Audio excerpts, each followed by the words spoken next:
Good morning, everybody. Distinguished guests, ladies and gentlemen, I too am thrilled to be here. And it strikes me, though, Philip, that yes, Nuala is probably a very, a sustaining thing to be able to say very often, right? Thanks very much, Nuala. I am delighted to be here, and I have been on a journey about understanding what Ireland's edge is, and I'd like to share a little bit of that with you this morning. I'll say for sure that I'm very proud to be here as the General Manager of Intel Ireland. But because we're setting out our stall today to talk about things that will stretch our minds beyond our limits, to really engage us in thinking differently and seeing perspectives differently, I'd share a little bit more about myself, for starters, and hopefully we'll get to meet each other as the course of the day goes on. But I was born in Wexford in the 19... and went to college in Dublin, where I met my then girlfriend, now wife, Marion, from Donegal, who was upstairs watching patiently. Let's see, I've worked in Donegal, I've worked in Galway, I've worked in Albuquerque, New Mexico, Portland, Oregon. We came back to Dublin from our American trips, and we established base there first. I now live out in County Meath, and I work in Kildare. And here I am in Ballina, and I'm telling you, whatever about the football, Tom, we get very confused in our house around championship time. Unless it's against the Dubs, we all can do that. And I suppose my good friend Ed Ruan from here, I neglected to mention that my wife's father is from Carricastle. And my good friend and next-door neighbour, Ed Ruan, who promises me he'll be watching in cyberspace this morning, so hello, Ed, is from Ballina itself. And we often spend many's the night down in our local pub discussing the modern ramifications of the Land Commission, believe it or not. So lots of Mayo people around where I live. So it is true to say that I'm continuing my journey of discovery. And just by way of establishing the baseline, let me start off with showing you a little bit about what my day job entails. This is a little video that we shot a couple of days ago of the Intel campus in Leixlip. You emerge here from the water vapour, and you will behold the most advanced technology campus in Europe. It is arguably one of the most advanced technology campuses in the world. But I think what's particularly intriguing about the video is that you see that we're nestled here in the Liffey Valley. We are in the bosom of County Kildare. You'll see the Wicklow Mountains off in the distance. We're flanked on one side by the Grand Canal, on the other side by the tributary of the Liffey, the remarkable River Rye, which is famous for its freshwater crayfish. This is what you get if you have $14 billion of capital to spend. And we're proud of the fact that the workforce there produce 50% of the leading edge microprocessors in the world today. I'm keen to point out those images of smoke, it's all water vapor cooling down on the water chimneys there. But you can see that we're surrounded by active farms, and as we say, we can smell the four seasons as we go about our business. That's really all I want to talk about Intel, really, essentially, for today. But I'll take you on the beginning of my journey on what is Ireland's edge. So in 2015, I had the great privilege of serving as the president of the American Chamber of Commerce in Ireland. That is a kind of a representative body for all of the American companies that work here. I'm going to roughly say somewhere about 10% of the national workforce, even in today's stage. And it was a tremendous privilege because I got to go north, south, east and west of the country and engage with biotech, biomed, biopharma, whether it was from Ballina in Coca-Cola all the way down to Wexford, where I'm from, as I said. And it was incredible for me. I thought that the one thing that was missing from the whole discussion about the American companies in Ireland was the capability and skill set of all the people that I met. Incredibly skilled folks that were doing amazing things in their respective companies and industries, competing on a worldwide scale every day and winning. And it was remarkable to me that we had to try and understand the sort of skills and capabilities that they demonstrated that they had. And it struck me that we must have something unique about us. Dare I suggest, a sort of an edge to us. And it definitely started to arise to me. We began to talk about the importance of multidisciplinary skills, creative problem solving, I became a strong advocate for the inclusion of humanities into the science subjects, or as STEAM as we refer to it, the addition of arts for humanities into the science, technology, engineering and mathematics. And in the course of my year, you'll see on the picture on the left-hand side, I was invited to the American Ambassador's residence in the Phoenix Park. You might see myself there. I'm standing proudly behind our very own Mr. King. And I was invited there to talk about the importance of creativity in semiconductor manufacturing. Honestly, I'm not sure how good a job I did at it, actually, because Philip on his panel after me kept referring to me as the guy from Dell.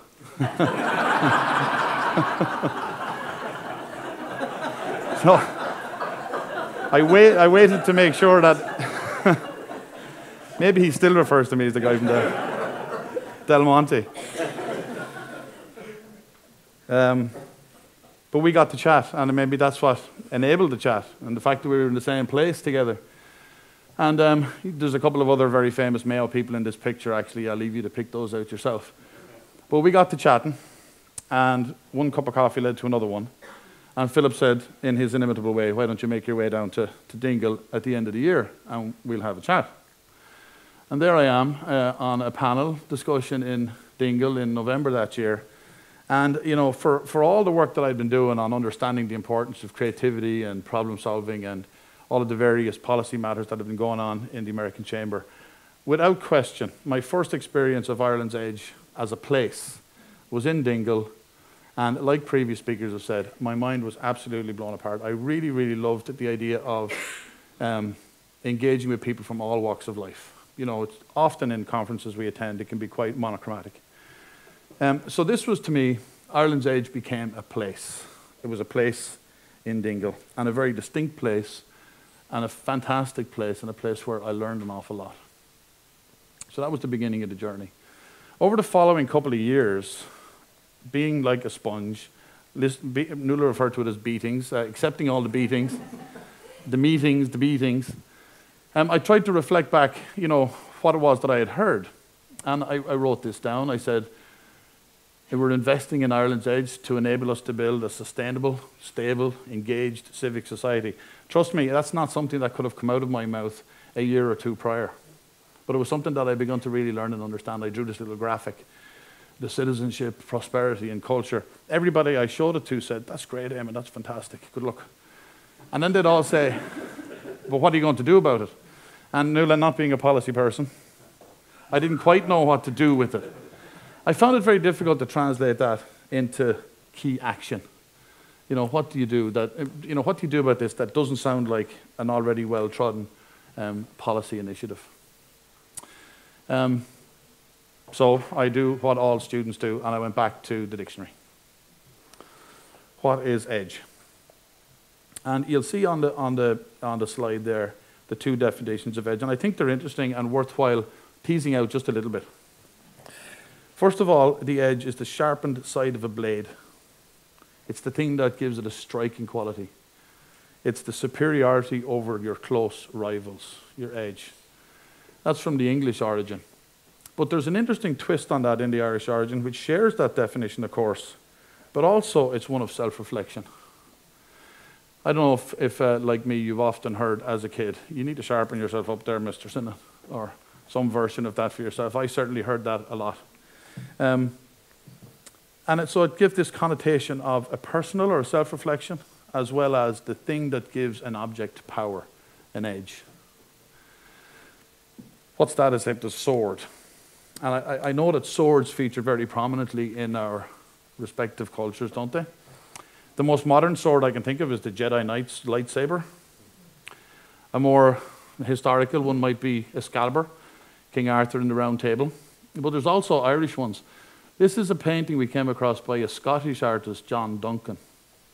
And it depicts the 4 lost treasures of Ireland. I'd like to point them out to you. We have the Stone of Destiny here. We have the Cauldron of Knowledge, the Spear, and, surprisingly, the Sword of Light. So this thing kind of surprised me. I had my definition of an edge, the idea of a striking quality, a sword. And I came across this painting, and it led me to understand a little bit about it. Now, let me tell you what I've learned so far.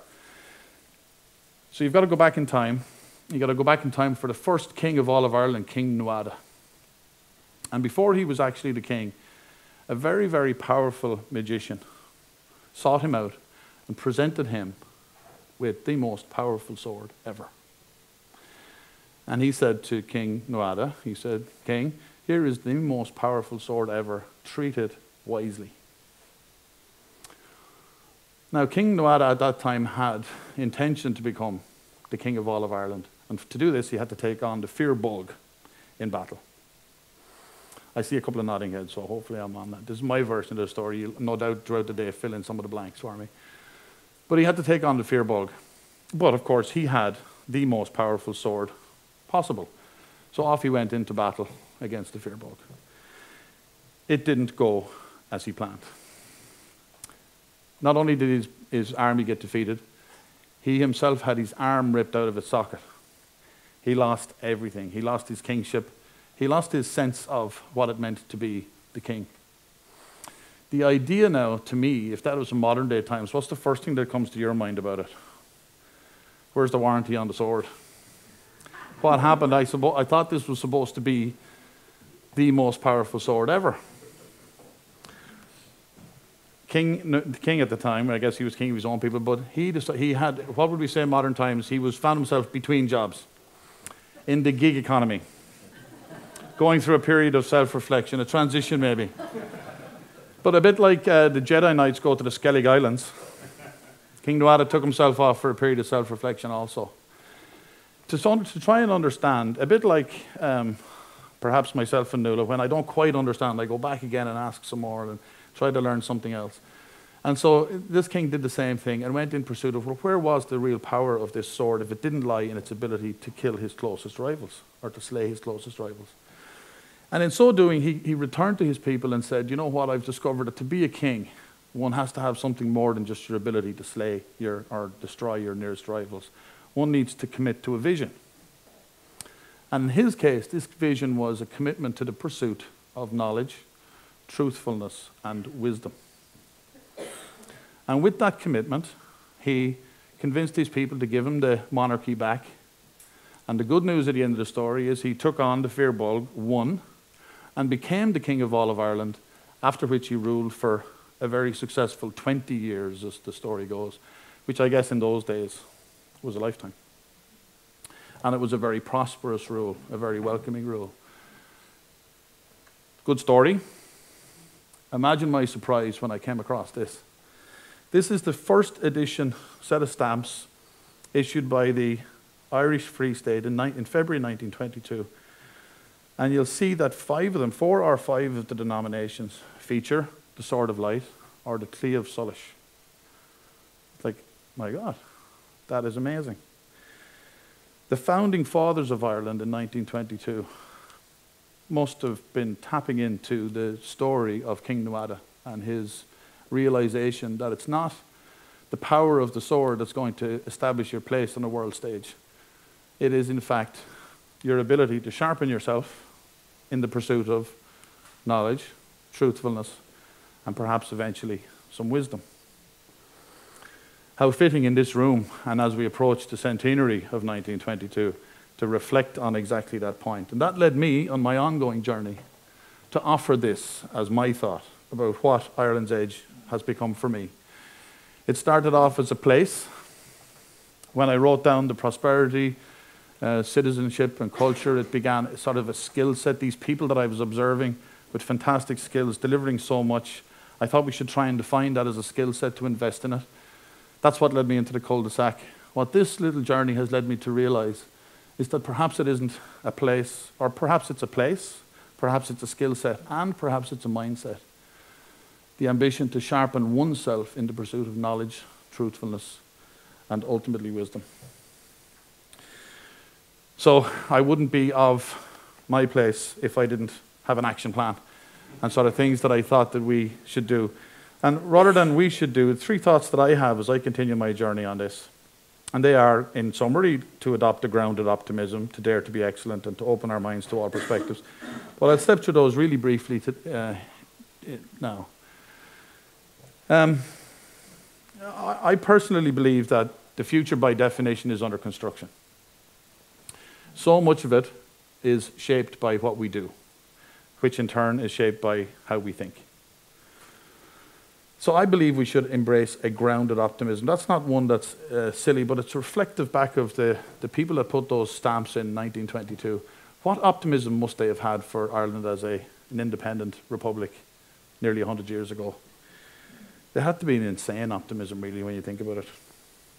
A more modern reference is Seamus Heaney's epitaph here, which, you know, grounds in reality against your better judgment, but encourages us to walk on air. Growing up in Wexford, to my second point, growing up in Wexford, I often did get to hear the story, that fella has notions.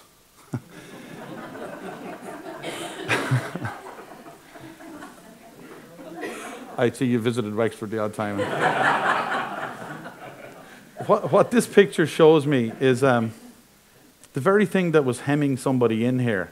They have a ladder etched into the wall. Hope you can see that.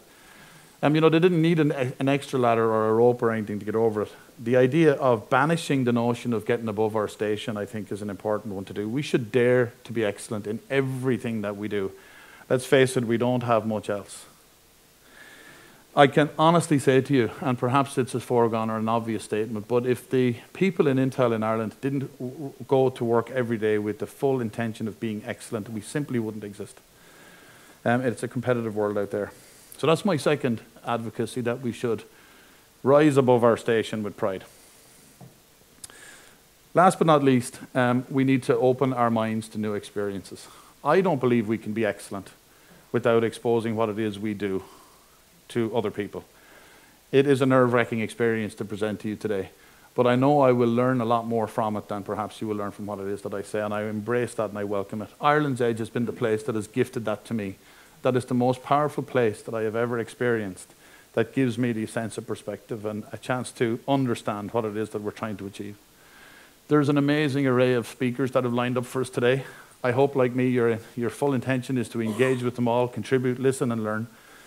And in respect to King Nuada and to our founding fathers, let's use the opportunity to sharpen ourselves in the pursuit of knowledge, truthfulness, and perhaps a little bit of wisdom. And in closing in that regard, I think that it's no doubt these people, contributors today, will provide tremendous insight for us. But each of you are equally important in understanding what your version of Ireland's Edge is.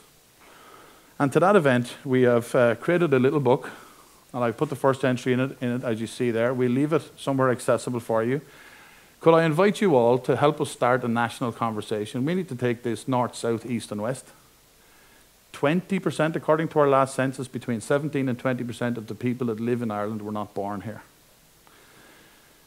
Why don't we start a national conversation now? I would love it if you take a minute through the breaks or at the end of the day today to write into these books your idea and your contribution to us, and we will cherish that because your opinion matters. Everybody's opinion matters, and we'll carry this with us on future Ireland's Edge conversations. Ladies and gentlemen, thank you very much.